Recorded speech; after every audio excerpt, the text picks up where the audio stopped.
ഏതായാലും നിലമ്പൂരെ LDF സ്ഥാനാർത്ഥിയെ പ്രഖ്യാപിച്ചിരിക്കുന്നു. CPIM-ന്റെ സംസ്ഥാന സെക്രട്ടേറിയറ്റ് അംഗം കൂടിയായിട്ടുള്ള M. സ്വരാജാണ്. ഇപ്പോൾ M. സ്വരാജ് തന്നെ കൈരളി ന്യൂസിനൊപ്പം ചേരുകയാണ്. ഏത് രീതിയിലാണ് ഈ ഒരു സ്ഥാനാർത്ഥി പ്രഖ്യാപനം, അതോടൊപ്പം തന്നെ ഈ ഒരു പോരാട്ടത്തെ, ഈ ഒരു മത്സരത്തെ കാണുന്നത്?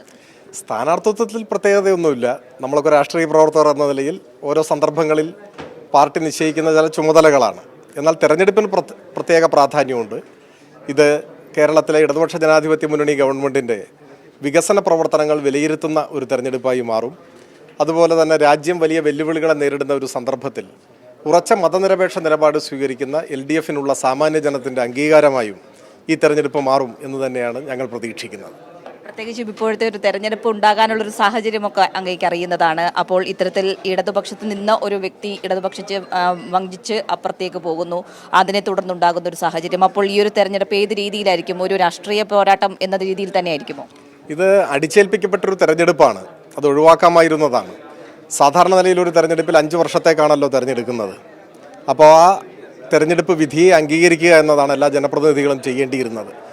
പക്ഷേ കോൺഗ്രസിൻ്റെ ചില കുതന്ത്രങ്ങളുടെ കൂടി ഭാഗമായാണ് രാജിയും പിന്നെ ഇപ്പോൾ തെരഞ്ഞെടുപ്പൊക്കെ ഉണ്ടായിട്ടുള്ളത്. ഇതെല്ലാം ജനങ്ങൾ ഈ തെരഞ്ഞെടുപ്പിൻ്റെ ഭാഗമായി വിലയിരുത്തും, ചർച്ച ചെയ്യുമെന്ന് തന്നെയാണ് ഞാൻ വിചാരിക്കുന്നത്. അതോടൊപ്പം തന്നെ അവിടെ ഉള്ളവർക്ക് ഒരു പുറത്തു നിന്നുള്ളൊരു വ്യക്തിയല്ല, സ്വന്തം നാട്ടുകാരൻ തന്നെയാണ് എന്നൊരു പ്രത്യേകതയും ഇത്തവണത്തെ ഈ ഒരു തെരഞ്ഞെടുപ്പിലുണ്ട്. അതെ, നമ്മുടെ നാടാണ്, ജന്മനാടാണ്, എല്ലാവരും നാട്ടുകാരാണ്. ആ സന്തോഷവുമുണ്ട്. അങ്ങ് സ്ഥാനാർത്ഥിയായിട്ട് M. സ്വരാജിനെ ഇറക്കിക്കൂടെ എന്നാണ് പ്രതിപക്ഷം ചോദിച്ചിരുന്നത്. മറ്റു പലരിലേക്കും ഇടതുപക്ഷം പോകുന്നു, അത്തരത്തിൽ സ്ഥാനാർത്ഥിക്ക് ക്ഷാമമാണ് എന്ന തരത്തിലൊക്കെ ആയിരുന്നു പ്രചരണം. അതൊക്കെ ഓരോ ഊഹാപോഹങ്ങളായിരുന്നു. സത്യത്തിൽ ഞങ്ങളും വളരെ കൗതുകത്തോടെ ഇത്തരം വാർത്തകൾ കാണുകയാണ് ചെയ്തത്. ഞങ്ങളുടെ ചർച്ചകളിൽ ഒരു ഘട്ടത്തിലും കടന്നു വന്നിട്ടില്ലാത്ത പേരുകൾ പോലും പല മാധ്യമങ്ങളും സ്ഥാനാർത്ഥിയായി പരിഗണിക്കുന്നു എന്നൊക്കെ പറഞ്ഞു വരികയുണ്ടായി. അതൊക്കെ വാർത്തകൾ മാത്രമാണ്, ഊഹങ്ങൾ മാത്രമാണ്, അതിൽ കാര്യമില്ല. പിന്നെ സാധാരണ നിലയിൽ ഒരു മുന്നണിയുടെ സ്ഥാനാർത്ഥി ആരാവണം എന്ന് മറുമുന്നണി നിർദ്ദേശിക്കുന്ന സ്ഥിതി കേരളത്തിലില്ല. അതൊരു സാമാന്യ നിലയിലുള്ള മര്യാദയല്ല. പക്ഷേ എന്തുകൊണ്ടോ ഞാൻ മത്സരിക്കണം എന്ന് UDF-ൻ്റെ ഭാഗത്തുനിന്ന് വലിയ ആവശ്യം ഉയർന്നു വന്നു.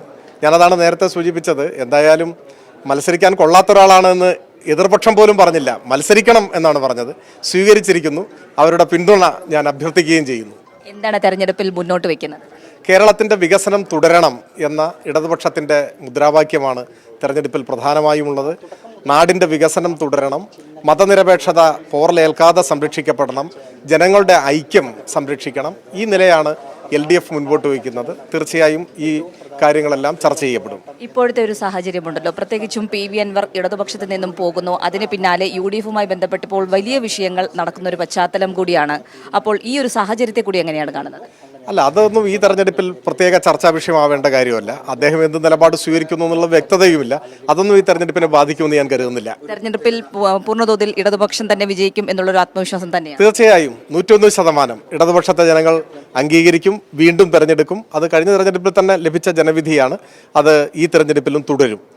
തീർച്ചയായും ആ രീതിയിലുള്ളൊരു പ്രതികരണം തന്നെയാണ് M. സ്വരാജിന്റെ ഭാഗത്ത് നിന്നും ഉണ്ടായിരിക്കുന്നത്. ഇടതുപക്ഷം മുന്നോട്ട് വെച്ചിട്ടുള്ള ആശയങ്ങൾ അതിലൂന്നിക്കൊണ്ടുള്ള ഒരു പോരാട്ടം തന്നെയായിരിക്കും ഇത്തവണ ഉണ്ടാവുക. അതുകൊണ്ട് തന്നെ ഇടതുപക്ഷം വിജയിക്കും എന്നുള്ളതിൽ ഒരു തർക്കവുമില്ല എന്നുകൂടിയാണ് M. സ്വരാജ് പറഞ്ഞു വയ്ക്കുന്നത്.